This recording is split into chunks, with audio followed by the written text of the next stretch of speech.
सुप्रभात राजस्थान में हूं आपके साथ हेमंत कुमार। आप देख रहे हैं प्रदेश का number 1 news channel news 18 Rajasthan. और आज दिन की सबसे बड़ी खबरों पर एक नजर डाल लेते हैं जिन पर दिन भर हमारी नजर होगी। और राज्य कर्मचारियों को तोहफा, आज की पहली खबर जिस पर हम विस्तार से आपको जानकारी देंगे कि किस तरीके से राज्य कर्मचारियों को दीपावली से पहले बोनस का तोहफा राज्य सरकार ने दिया है।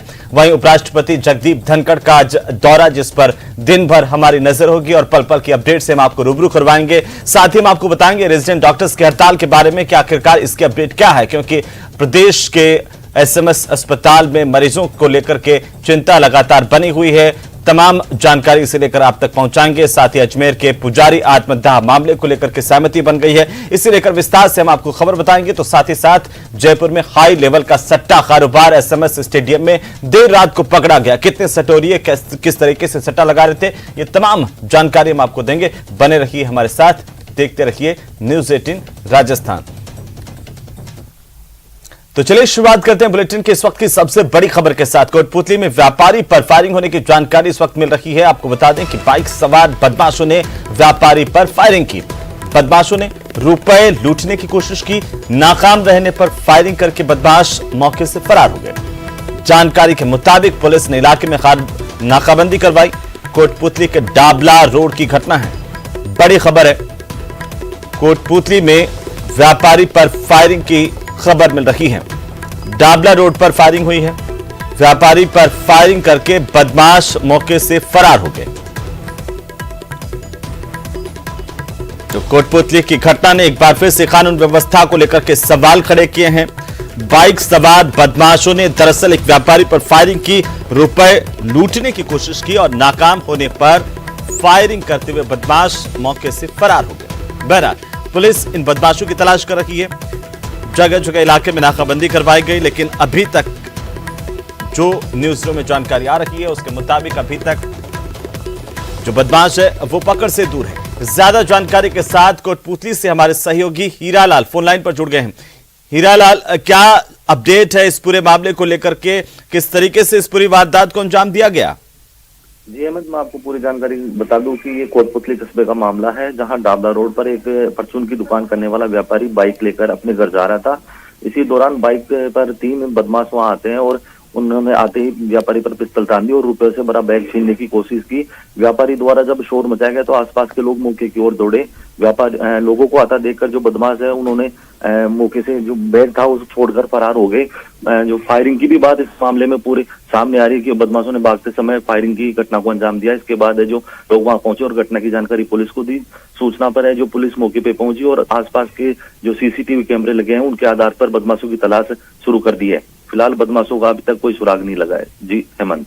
जी हीरालाल, बहुत शुक्रिया तमाम जानकारी के लिए। एक बार फिर से इस घटना को लेकर के कानून व्यवस्था पर भी सवाल उठे कि क्या बदमाशों में पुलिस का खौफ नहीं है? कहीं पर भी बदमाश इस तरह से सरेआम घटना को अंजाम देकर के फरार हो जाते हैं, पुलिस के हाथ खाली। हालांकि पुलिस का कहना है कि जल्द ही इन बदमाशों को पुलिस पकड़ लेगी। बहरहाल हमारे सहयोगी हीरालाल बता रहे थे कि लगातार नाकाबंदी की जा रही है, दबिश दी जा रही है, बदमाशों की तलाश जारी है। चलिए आगे बढ़ेंगे और इसी बीच राजधानी जयपुर से इस वक्त की सबसे बड़ी खबर हम आपको बता दें, सट्टेबाजों पर पुलिस की कार्रवाई हुई है। देर रात को यह कार्रवाई एसएमएस स्टेडियम में की गई है। जयपुर कमिश्नरेट की क्राइम ब्रांच ने कार्रवाई की है। बड़ी खबर, सवाई मानसिंह स्टेडियम में सट्टा कारोबार का बड़ा खुलासा किया गया है। आपको बता दें कि क्रिकेट मैच पर सट्टा लगाया जा रहा था, जहां क्राइम ब्रांच ने कार्रवाई की। 30 से ज्यादा सटोरियों को पकड़ा गया है। करीब 70 से ज्यादा मोबाइल फोन जब्त किए गए हैं। लाइव क्रिकेट मैच देख करके ये तमाम सटोरिये सट्टा लगा रहे थे। जैसे ही पुलिस को जानकारी मिली, पुलिस ने एसएमएस स्टेडियम को चारों तरफ से घेरा। देर रात को एक कार्रवाई हुई, उसके बाद ज्योतिनगर थाने इन सट्टेबाजों को लाया गया। देर रात तक ज्योतिनगर थाने में कार्रवाई चलती रही। बड़ी जानकारी इस वक्त की, क्रिकेट मैच पर एसएमएस स्टेडियम में ही सट्टा खेला जा रहा था, जहां पर 30 से ज्यादा सटोरिये गिरफ्तार हुए हैं। दरअसल क्राइम ब्रांच ने कार्रवाई की है। क्राइम ब्रांच को जैसे ही जानकारी मिली, स्टेडियम की घेराबंदी की गई और मौके पर रेड की गई। इस दौरान 30 से ज्यादा सटोरिये गिरफ्तार किए गए हैं। 70 से ज्यादा मोबाइल फोन जब्त किए गए हैं। मौके से करोड़ों का हिसाब बरामद हुआ है। देर रात तक ज्योतिनगर थाने में कार्रवाई चली है। राजस्थान समेत यूपी, दिल्ली, हरियाणा और अन्य राज्यों के सटोरिये यहां पर पिंक सिटी में सट्टे का बड़ा खेल खेल रहे थे। आखिरकार बड़ा सट्टा बेनकाब हुआ है और इसी खबर पर ज्यादा जानकारी के साथ सहयोगी विष्णु फोन लाइन पर जुड़ गए हैं। विष्णु, कैसे पूरी कार्रवाई की गई पुलिस की तरफ से, क्या अपडेट है इस पूरे मामले पर अभी? एसएम जयपुर की सबसे बड़ी जो है एसएमएस स्टेडियम में सैयद मुश्ताक क्रिकेट ट्रॉफी चल रही थी और इसी ट्रॉफी के दौरान यहाँ पर सूचना मिली थी कमिश्नरेट के सीएसटी टीम को कि यहाँ पर सट्टा लगवाया जा रहा है। ऐसे में पुलिस की टीम ने देर रात में यहाँ पर एक बहुत छापा मारा। उसके बाद वहां पर 30 लोगों को हिरासत में लिया, उनसे पूछताछ की गई। उनके करीब 30 मोबाइल फोन जो है, 70 से ज्यादा मोबाइल फोन वहां जब्त किए गए। तो बताया जा रहा था कि लाइव क्रिकेट मैच के दौरान वहां पर सट्टा लगाया जा रहा था वहां। और उसके बाद इस ऐसे में घेराबंदी करने के बाद काफी संख्या में पुलिस बल मौके पर पहुंचा। जीएसटी की टीम मौके पर पहुंची, वाला अधिकारी एडिशनल एसपी सुरेश चौधरी जो है वो पहुंची है वहां पर। और ज्योतिनगर पुलिस के घेराबंदी के बाद में इन 30 लोगों को पुलिस ने हिरासत में लिया, उनको देर रात थाने लाया गया और पूछताछ के बाद में गिरफ्तार किया गया है। बताया जा रहा है करीब 70 से ज्यादा जो है मोबाइल फोन भी जब्त किए हैं और एक क्रिकेट टूर्नामेंट वहां चल रहा था। उसी दौरान लाइव मैच लाइव चल रहा था और लाइव मैच के दौरान वहां पर 30 सेकंड पहले यहाँ पे बोली लगाई जाती है, सट्टा लगाया जाता था। तो इस तरह से जो है पहली बार ये सूचना मिली और शायद संभवतः एसएमएस स्टेडियम में पहली बार सट्टे का ये कारोबार सामने आया। जी बिल्कुल विष्णु, और ये इतने बड़े स्तर पर पहली दफा ये बड़ी कार्रवाई है और सट्टेबाजों की हिम्मत देखिए कि एसएमएस स्टेडियम में पहुंच करके इस बड़े तादाद पर सट्टा खेला जा रहा था। बहरहाल हमारे दर्शकों को सबसे पहले सबसे तेज न्यूज़ 18 राजस्थान पर वो तस्वीरें हम दिखा रहे हैं, ज्योतिनगर थाने की देर रात की तस्वीरें। विष्णु, ये एक बड़ी कार्रवाई है, क्या और भी सट्टेबाज बेनकाब होंगे इस कार्रवाई से? देखिए, अब एक्चुअली आज जो है पुलिस क्या खुलासा करती है इस पूरे मामले में, कल देर रात की अपडेट है। 11:30 बजे के बाद करीब सूचना आई थी। तो अब आज क्या उनसे पूछताछ में सामने आया ये लोग, एक बात और, ये लोग राजस्थान के बाहर के ज्यादातर रहने वाले, दिल्ली हरियाणा तक के ये लोग बताए जा रहे हैं। तो ऐसे में बाहर के लोग, इनको कौन ऐसा शख्स है जो कि यहाँ उनको बुलाया गया है, क्योंकि स्थानीय लोकल कनेक्शन सामने जरूर आएगा। तमाम सट्टेबाज विष्णु आप कह रहे हैं कि बाहर से आकर के यहाँ पर सट्टा खेल रहे थे? जी बिल्कुल, हरियाणा, दिल्ली, यूपी के भी इनमें लोग बताए जा रहे हैं जो कि लोग पुलिस की गिरफ्त में आए हैं। तो ऐसे में राजस्थान का जरूर इन्वॉल्वमेंट है कि कोई ना कोई शख्स ऐसा है जो इन लोगों को वहां से बाहर से यहाँ पे बुलाया है और उसके बाद स्थानीय व्यक्ति के शहर के ऊपर इनको यहाँ पे एसएमएस स्टेडियम में सट्टा खिलवाया जा रहा था। सबसे बड़ी बात की स्टेडियम के अंदर यहाँ पर सट्टा खिलवाया जा रहा था, खेला जा रहा था। तो ये लोकल कनेक्शन पक्का सामने आएगा इसके अंदर। तो पुलिस इसकी गहनता से पूछताछ कर रही है और आज बड़ा खुलासा अंतर्राज्यीय सट्टेबाज भी बेनकाब होंगे। विष्णु, चलिए बहुत शुक्रिया तमाम जानकारी के लिए। बहरहाल इंतजार होगा कि पुलिस इस पूरे मामले को लेकर आज दिन भर में क्या खुलासा करती है। हमारी नजर लगातार इस खबर पर बनी हुई है। तो चलिए आगे बढ़ेंगे और इसी बीच अजमेर से इस वक्त की बड़ी खबर में आपको बता दें, पिंटू हत्याकांड के मुख्य आरोपी की अब तक गिरफ्तारी नहीं होने से आक्रोश है और इसे लेकर के गिरफ्तारी की मांग पर रावत समाज और नसीराबाद बंद का ऐलान रावत समाज की तरफ से किया गया है। लोगों का आरोप है कि पुलिस कोई ठोस कार्रवाई नहीं कर रही है और इसी के चलते लोग आक्रोशित हैं। विरोध के तौर पर आज नसीराबाद बंद का ऐलान किया गया है। ये बड़ी खबर है। पिंटू हत्याकांड के मुख्य आरोपी की गिरफ्तारी की मांग अब लगातार तेज होती नजर आ रही है। पुलिस पर रावत समाज का यह आरोप है कि पुलिस इस पूरे मामले को लेकर कोई ठोस कार्रवाई नहीं कर रही है। तो वहीं अजमेर में पुजारी आत्मदाह मामले में चला आ रहा गतिरोध आखिरकार करीब 18 घंटे से ज्यादा के बाद समाप्त हो गया। ब्राह्मण महासभा का धरना अग्रवाल समाज के साथ हुए लिखित समझौते के बाद खत्म कर दिया गया है। आरोपियों की गिरफ्तारी, आर्थिक सहायता और पुजारी के परिवार को पूजा मंदिर में लगातार जारी रखने की मांगों को लेकर सुबह से चला आ रहा कल शुक्रवार को दिन भर यह घटनाक्रम चला और देर शाम होते होते आखिरकार यह धरना समाप्त हो गया। कोतवाली थाने में अग्रवाल समाज के साथ एक लिखित समझौता किया गया। उसके बाद यह धरना समाप्त करने की घोषणा ब्राह्मण समाज की ओर से कर दी गई। अग्रवाल समाज ने पुजारी आत्मदाह प्रकरण को दुखद बताया, संवेदनाएं जाहिर की, पीड़ित परिवार की मांगे मान ली। पीड़ित परिवार मुख्यतः चाहता था कि उनको मंदिर में पूजा करने का अधिकार मिले। अग्रवाल समाज ने इस पर सहमति जताई। मुख्य जो मांग थी एक हमारी अग्रवाल समाज से कि पुजारी को स्थायी रूप से रखा जाए, वो उन्होंने स्वीकार कर ली और अच्छे वातावरण में बातचीत हुई। द्वितीय मांग हमारी जो है वो राज्य सरकार से जो नुमाइंदे बैठे हुए हैं अभी सर्किट हाउस में, वहाँ जाकर के क्या बात हुई उसकी जानकारी मुझे तभी मिलेगी। तो आखिरकार दिन भर चले गतिरोध में देर शाम होते होते ये गतिरोध खत्म हुआ और यहाँ पर ब्राह्मण समाज की ओर से प्रदर्शन किया जा रहा था। अग्रवाल समाज के साथ एक लिखित समझौता हुआ और उसके बाद धरना खत्म कर दिया गया। तो चलिए आगे बढ़ेंगे। कोटा से बड़ी खबर है। कोटा के स्टूडेंट अपहरण के 5 आरोपियों की पेशी को लेकर के बड़ी जानकारी है, जहां पर 5 आरोपियों को आज कोर्ट में पेश किया जाएगा।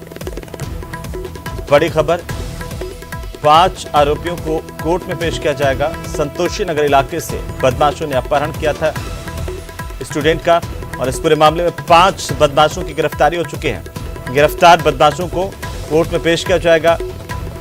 संतोषी नगर का ये पूरा मामला फिरौती के लिए अपहरण के लिए ले जाते समय टोंक से इनको गिरफ्तार किया गया था। नाकाबंदी के दौरान ड्रोन कैमरे और सीसीटीवी की मदद से तलाशी ली गई। सभी 5 आरोपी करौली सवाई माधोपुर के निवासी बताए जा रहे हैं। आपको बता दें कि कोटा और टोंक समेत कई जिलों की पुलिस की टीम ने संयुक्त कार्रवाई की थी। हालांकि नाकाबंदी तोड़ करके बदमाश टोंक से भी भागे, लेकिन पुलिस की सजगता और त्वरित कार्रवाई के चलते 5 बदमाशों की गिरफ्तारी की गई थी। अब इन बदमाशों को आज कोर्ट में पेश किया जाएगा। पुलिस रिमांड पर लेगी। तो चलिए आगे बढ़ेंगे। अलवर एसीपी की टीम की ओर से बहादुरपुर पुलिस चौकी के इंचार्ज की 6000 रुपए की रिश्वत लेते गिरफ्तारी हुई है। एसीबी मुख्यालय के निर्देश पर अलवर प्रथम इकाई की ओर से कार्रवाई करते हुए चौकी इंचार्ज रिश्वतखोर हरपाल सिंह को परिवादी से 6000 रुपए की रिश्वत लेते हुए रंगे हाथों गिरफ्तार भ्रष्टाचार निरोधक ब्यूरो की टीम ने किया। एसीबी की ओर से कहा गया कि परिवादी की ओर से शिकायत दी गई थी कि उसके खिलाफ दर्ज मुकदमे में मदद करने के एवज में रिश्वतखोर हरपाल सिंह ने 6000 रुपए की रिश्वत की मांग की और इसी शिकायत का सत्यापन करवाया गया। एसीबी की टीम ने कार्रवाई की और घूसखोर चौकी इंचार्ज हरपाल सिंह को मौके से 6000 रुपए की रिश्वत लेते हुए गिरफ्तार कर लिया गया। बहरहाल अब ये एसीबी के शिकंजे में है। 40,000 रुपए हरपाल सिंह उससे पूर्व में ले चुका था। जैसा कि परिवादी ने हमें जब परिवाद दिया उस समय बताया कि 40,000 रुपए पूर्व में ले चुका है और अभी भी और पैसे की मांग किए जा रहा है। तो हमने इस शिकायत का सत्यापन करवाया और सत्यापन होने पर आज हमने प्रेमचंद निरीक्षक के नेतृत्व में ट्रेप कार्रवाई आयोजित की और जैसे ही हरपाल सिंह ने परिवादी से 6000 रुपए प्राप्त किए, हमने ट्रेप किया। कार्रवाई जारी है। तो वहीं छोटी सादरी के गोमाना चौराहा स्थित ब्रिज के पास पुलिस ने गश्त के दौरान नीमच की ओर से आ रही एक इको कार से 366 किलो अवैध डोडा चूरा बरामद किया है। दरअसल पुलिस नीमच मार्ग पर शुक्रवार सुबह गश्त कर रही थी। इस दौरान नीमच की ओर से एक इको कार आती दिखाई दी। कल सुबह की बात है जब इको कार चालक पुलिस को देखकर गाड़ी रिवर्स में दौड़ाने लगा। पुलिस ने भी गाड़ी का पीछा करना नहीं छोड़ा। इससे ये गाड़ी असंतुलित होकर के खाई में गिर गई और इसी दौरान अंदर बैठा हुआ एक तस्कर पुलिस पर फायरिंग करते हुए मौके से भाग निकला। इस दौरान पुलिस ने भी अपने बचाव के लिए फायर किए, लेकिन खेतों में फसल खड़ी होने और झाड़ियां होने की वजह से कार चालक भागने में कामयाब रहा। इसके बाद पुलिस ने इस कार को खाई से बाहर निकलवाया, अंदर तलाशी ली। उसमें प्लास्टिक के कट्टों में अवैध डोडा चूरा भरा हुआ था, लेकिन तस्कर मौके से भाग छूटा। बहरहाल अब तस्कर की तलाश जारी है। पुलिस कार्रवाई कर रही है। इस पूरे मामले को लेकर तफ्तीश जारी है। डोडा चूरा की एक बड़ी खेप बरामद हुई है। गश्त के दौरान एक संदिग्ध इको गाड़ी एमपी की तरफ से आती हुई नजर आई। गोमाना पुलिया के पास में उसको रुकवाने का प्रयास किया तो ड्राइवर ने रिवर्स लेते हुए भागने के प्रयास में इको गाड़ी को पलटी खिला दी और फाटक खोलकर फरार हो गया। पुलिस ने गाड़ी को चेक किया तो गाड़ी के अंदर 13 कट्टे डोडा चूरा से भरे हुए पाए गए, जिसका कुल वजन 3 क्विंटल 66 किलो पाया गया। पुलिस ने एनडीपीएस एक्ट में मामला दर्ज कर जांच शुरू की है। तो चलिए आगे बढ़ेंगे और इसी बीच कोटा से बड़ी खबर है, जहां पर बदमाशों ने एक युवक पर धारदार हथियार से हमला किया है। आपको बता दें कि मन्ना कॉलोनी इलाके में आधा दर्जन बदमाशों ने इस वारदात को अंजाम दिया है। बड़ी जानकारी इस वक्त की। इरफान को एमबीएस अस्पताल में फिलहाल भर्ती करवाया गया, जिस पर हमला हुआ। इरफान नाम है उसका, उसे भर्ती किया गया है। जानकारी के मुताबिक पुरानी रंजिश को लेकर के ये चाकू से हमला किया गया। बोरखेड़ा थाना पुलिस इस पूरे मामले को लेकर तफ्तीश कर रही है। बड़ी जानकारी इस वक्त की। कोटा से बड़ी खबर है। कोटा में बदमाशों के हौसले बुलंद हैं, आए दिन वारदातों को अंजाम दे रहे हैं और इस बार एक युवक पर मन्ना कॉलोनी इलाके में आधा दर्जन बदमाशों ने हमला बोला, धारदार हथियारों से हमला किया। इरफान नाम का युवक घायल हुआ, जिस पर हमला हुआ है। उसे अस्पताल में भर्ती करवाया गया। एमबीएस अस्पताल उसे ले जाया गया, जहां पर उसका इलाज जारी है। और इसी बीच करौली से इस वक्त की बड़ी खबर हम आपको बता दें। करौली के हिंडोन में एक सड़क हादसा हुआ है।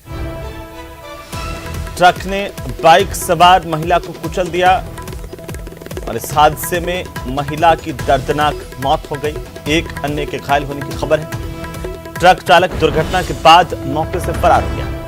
एक्सीडेंट करके भाग छूटा ट्रक चालक।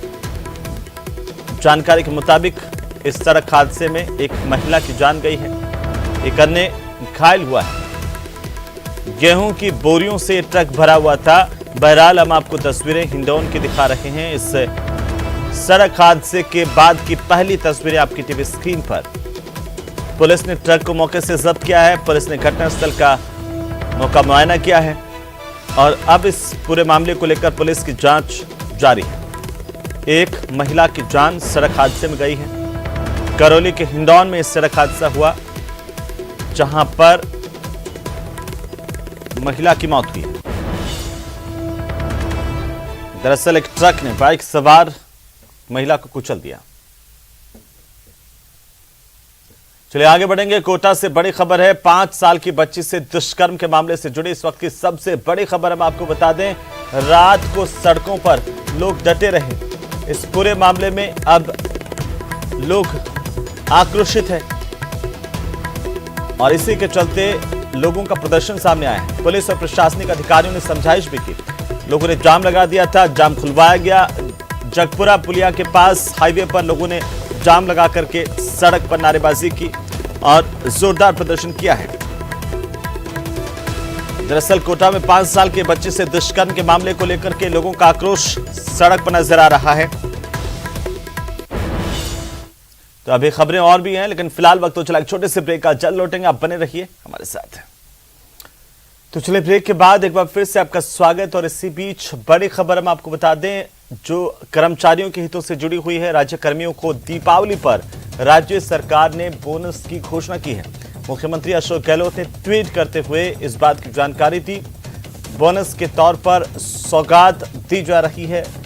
करीब 6 लाख कर्मचारी राज्य के इससे लाभान्वित होंगे। प्रदेश के 6 लाख कर्मचारियों को ये बोनस मिलेगा। पे मैट्रिक्स लेवल 12 अथवा ग्रेड पे 4800 और इससे नीचे के लेवल का वेतन ले रहे राज्य कर्मचारियों को बोनस की घोषणा राज्य सरकार की ओर से की गई है। मुख्यमंत्री अशोक गहलोत का ट्वीट और ट्वीट के जरिए ये घोषणा की गई।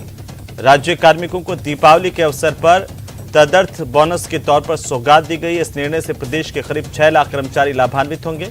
इस प्रकार प्रत्येक कार्मिक को अधिकतम 6,774 रुपए तदर्थ बोनस मिलेगा। उल्लेखनीय है कि बोनस की 75% राशि का नकद भुगतान और शेष 25% सामान्य प्रावधायी निधि खाते में जमा होगा। राज्य सरकार इस पर 500 करोड़ रुपए का अतिरिक्त वित्तीय भार वहन करेगी। ये बोनस पंचायत समिति, जिला परिषद के कर्मचारियों तथा कार्य प्रभारित कर्मचारियों को भी देय होगा।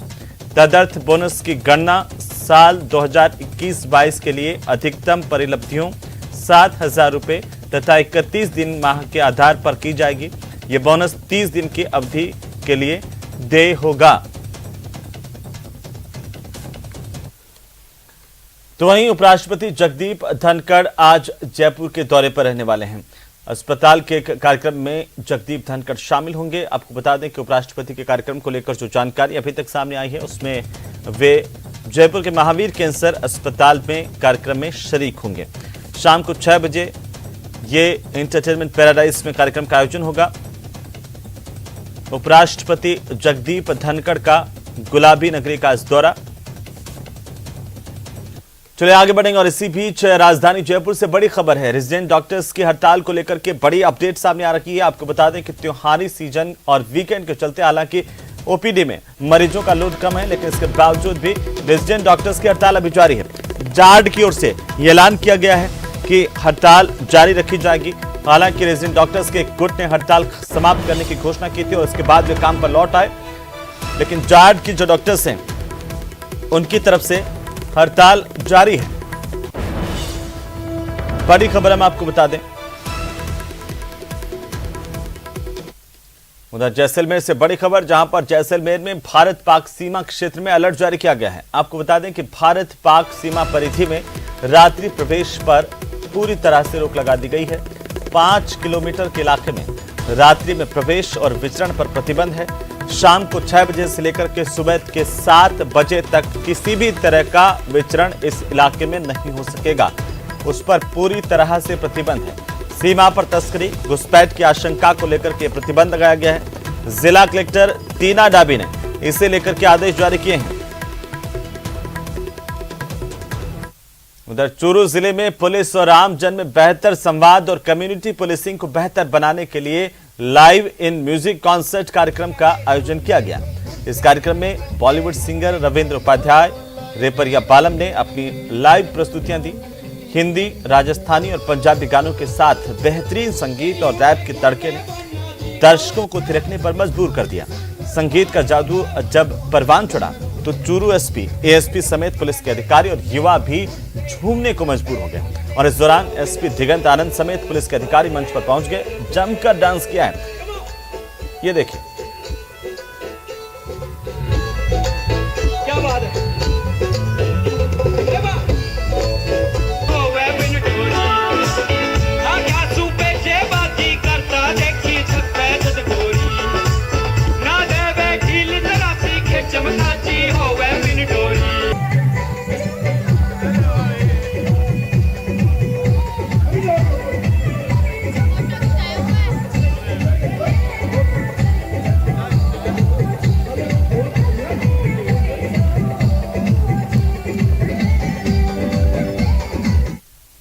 तो चलिए इसी के साथ इस बुलेटिन में फिलहाल इतना ही। आप देखते रहिए न्यूज़ 18 राजस्थान, जहां पर खबरों का सिलसिला लगातार जारी है। नमस्कार।